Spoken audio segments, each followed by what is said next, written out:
Game started. Darzian, okay. Let's see. Well, let's try d4, I guess. d4. Yeah, I played e4 last couple games. As white, I had a Sicilian and a French. And now I don't know what this is.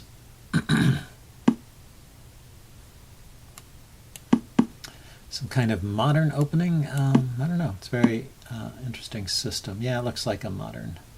Attacking here. He didn't fianchetto his bishop, so it's not a King's Indian.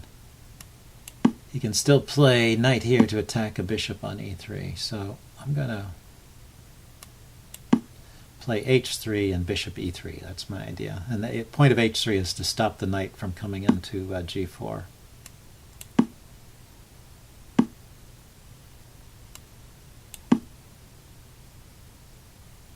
And now we've got a Sicilian. It looks like we've transposed into a Sicilian, right? Because I have e4, and he's traded off his pawn on c5 for my pawn on d4. So this is like a standard open Sicilian. So I can take his knight, or I can retreat. Okay, well, take in this case. It's hard to say. So this is kind of like a Maroczy bind setup, but he's got good pawns here. He can push ahead with d5 at any time and kind of dissolve the center, so I think it's okay for him.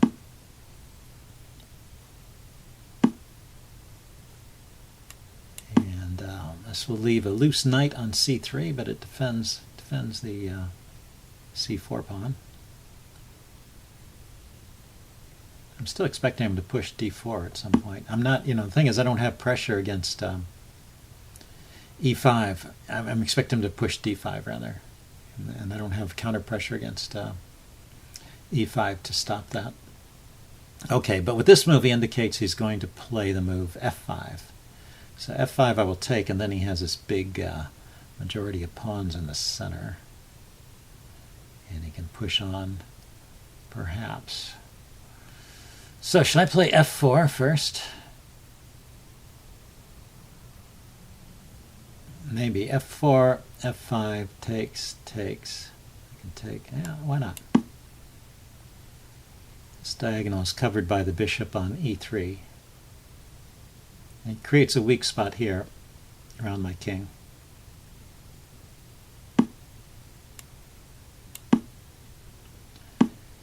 And creates an isolated pawn here. I'm not so worried about the bishop. But do I have a good move? Is actually the bishop. Having the bishop there keeps my queen tied down, so I think I will retreat the bishop. His knight can't easily go to these squares unless there's a sacrifice here.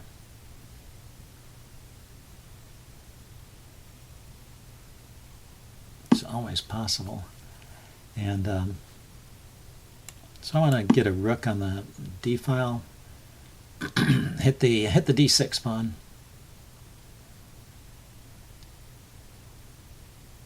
Maybe the f rook. Well, I don't know. No, the f rook is on an open file already. It's just yeah. Okay, I'll just do the normal thing and put the a rook there. If you have rooks on the c file and the d file, and the bishop is not here, then you have tactics with the knight coming to d5 sometimes, but that's kind of far-fetched, and when I look at the position I don't see that actually happening. So just rook a to d1. Okay, setting up an attack on my knight, which is a bit unfortunate, where his knight can go somewhere with tempo.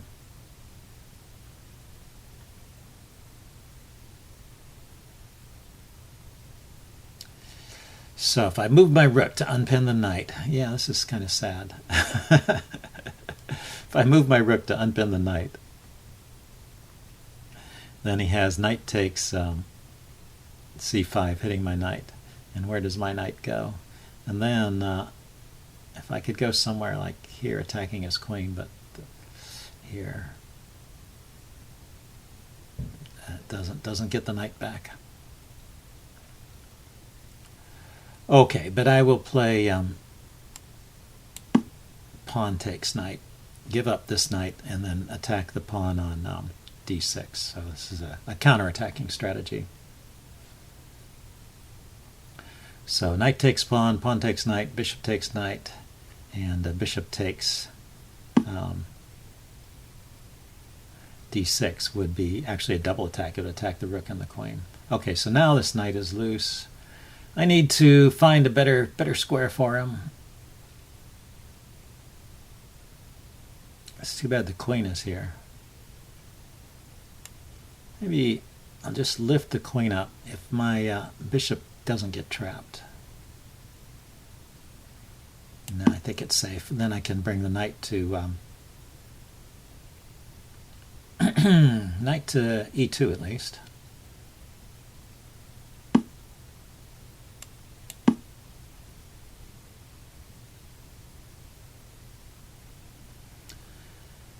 Then maybe bishop g3, knight f4.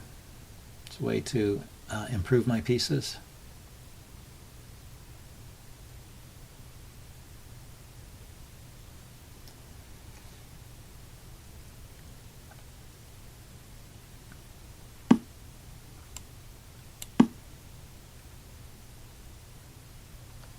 I should check. Yeah, this was defended. I have a bishop and a rook, and he has a queen and a rook on it, but that's good enough.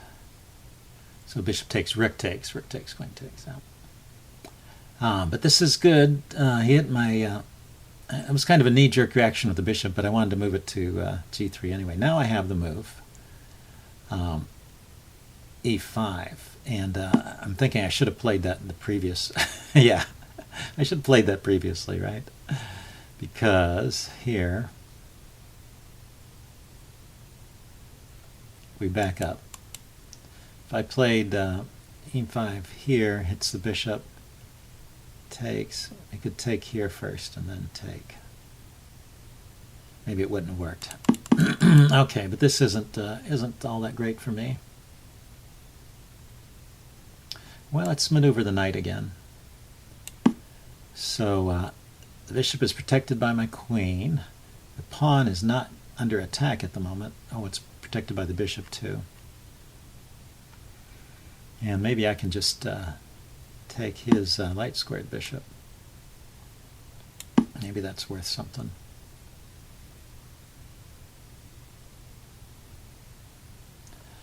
That's one of the defenders of the f7 square, so that might help me out from that point of view. Also, once again, if I can play the move e5, I should. Yeah, he's going to just prevent that. Okay, so the knight can go to f5 from there.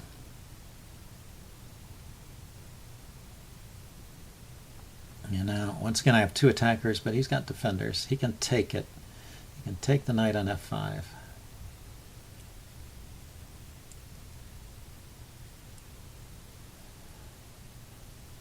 And I can take back with the pawn. It gives a little more scope to my bishop, so something. It is something. So here's an idea too. Knight takes, queen takes is out because I'll take it. So knight takes, rook takes. Then I take his knight. And if he plays rook takes rook, I take the queen. And he plays rook takes rook check, I take back. And I think I'm ahead material.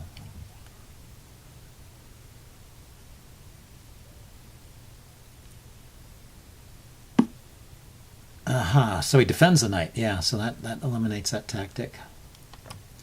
So I have a check on h6. But I don't know if it does much.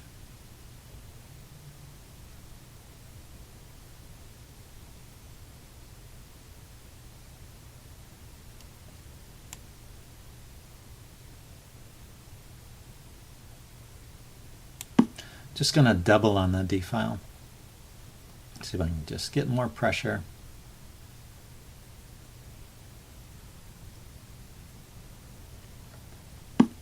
The knight there, yeah, the knight is a very annoying piece. And I guess I'm just going to have to learn to live with it.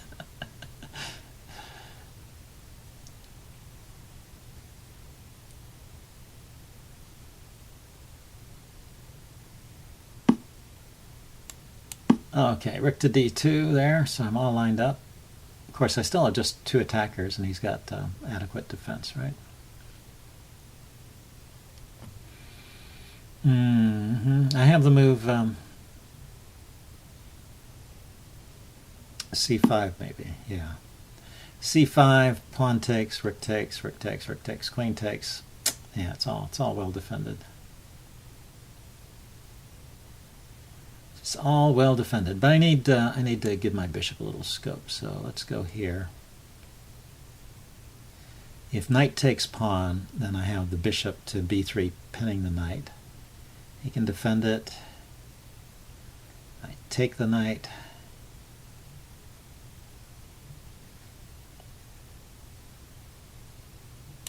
I guess that's premature.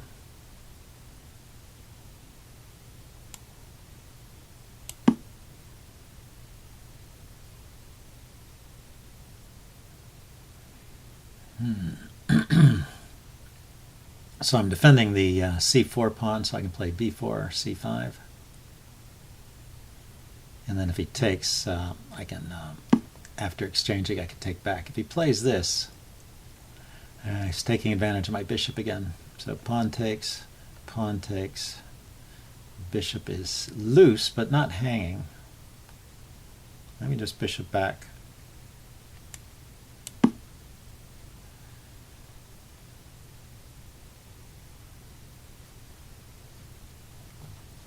I can take with the rook. Rook takes. Rook takes, rook takes. Eventually he plays pawn takes, and then I have to save the bishop. So he gets the rooks all the way off. So now the knight has these squares. Here, here, protected by my pawns. Here and here. So let's see. I want to attack his loose pawn, I guess, and defend my bishop. And I guess I can't do both. This square here would do both, but it's guarded by his knight, or here, but I can't get there. So, well, let's start. Start with this move. Keeps this pawn protected. This might be kind of an evenish endgame. I don't know that I have any advantage here. My bishop is just restricted by my own pawns, which are on light squares. And he has a good knight. He really cannot complain about that knight. Just going to keep my pieces centralized if possible. And maybe hunt around for a better home for the bishop. Bishop here to here. Coming out along this diagonal. Maybe that's an idea.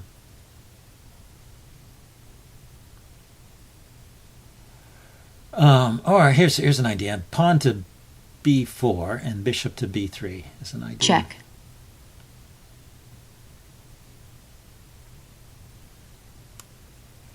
I guess it's better to move the king out of check. I mean, to a square where it won't get checked again immediately. The knight has some checks here and here, so I have to be careful about these. Here. No, it's not a check. If I had gone to h2, there are some checks. And there's also this diagonal. So h1 seems safer.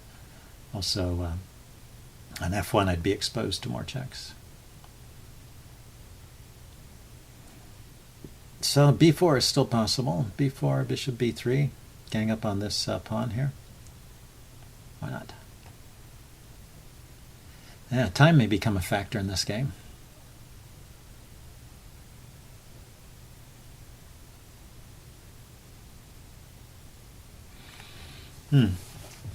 So I don't know. What is white's plan here? Black's plan. Okay, he's getting on the light squares. He can check here.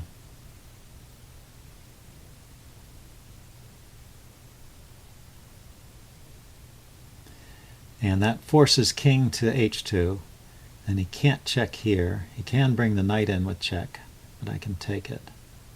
So I want to allow that check just so I can get some activity with my bishop. I mean, this bishop is such a sad piece. I really need to improve it.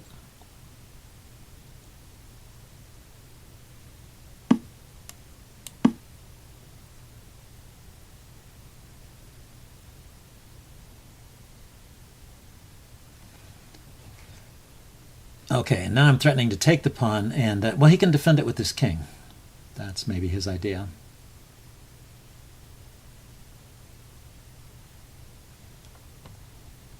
I can play a4, but he's always got this check. But after the check, then once again I'm threatening to take the pawn. Yeah, maybe this is good. Who knows? Okay, so a4, queen moves. The queen can go somewhere to defend the pawn.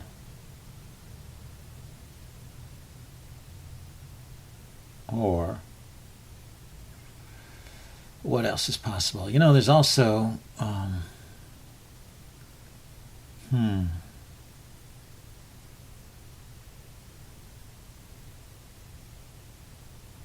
knight here.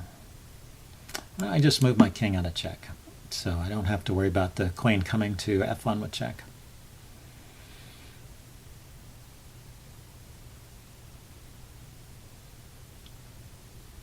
And see if white has a strategy. Well, white's plan is to trade bishops. Huh? I mean, trade queens.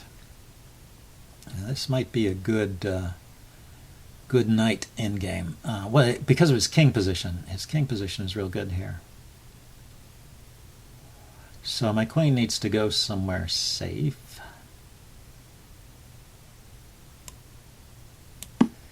I kind of like this square, threatening to come in to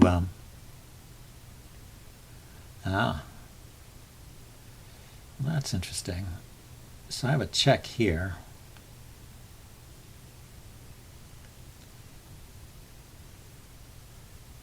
And the king has to go back. Check. Well, he could go to c6. He doesn't have to go all the way back. Oh, or the knight goes back.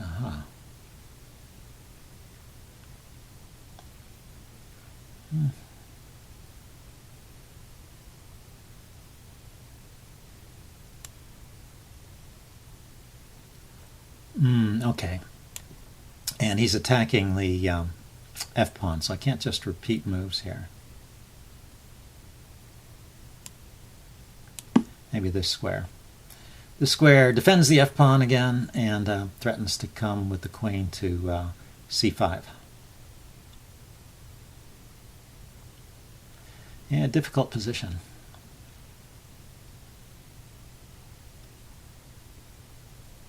And hits the a-pawn, although I don't know if the a-pawn is anything important. There may be bigger fish to fry. So this was maybe a concession, perhaps it was.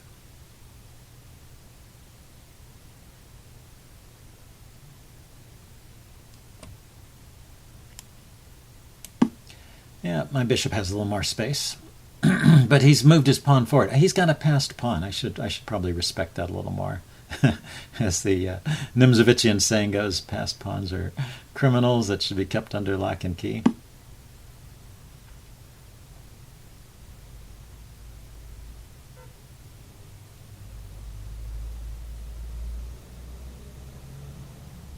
Time warning.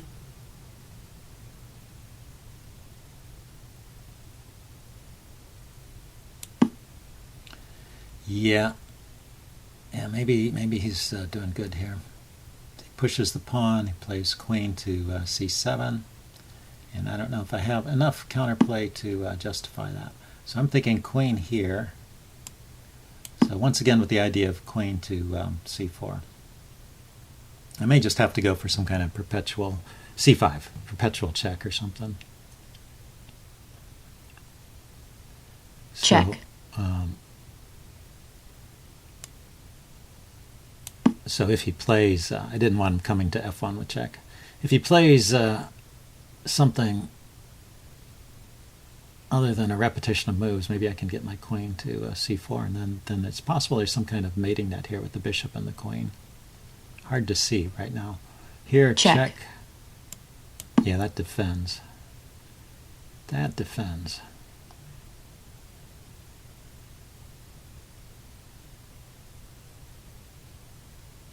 He can actually push. I take the queen, and then he queens. But he hasn't really gained anything if he does that. Yeah. But solves some of his problems.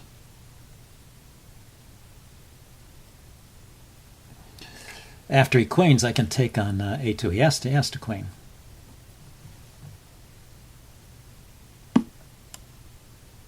a7. I can take on a7 and maybe start threatening some checks against his king.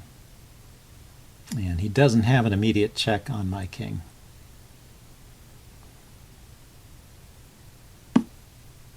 Okay, so, oh, that just loses. Awesome. Check. Awesome. Wow. Well, that was a tremendous fight. A very fighting game. So I hope I won't lose it at this point. Black resigns. Okay, well, a nice long game. So I will upload this one and do a post-mortem, and I hope it all comes out well. See you guys later. Bye.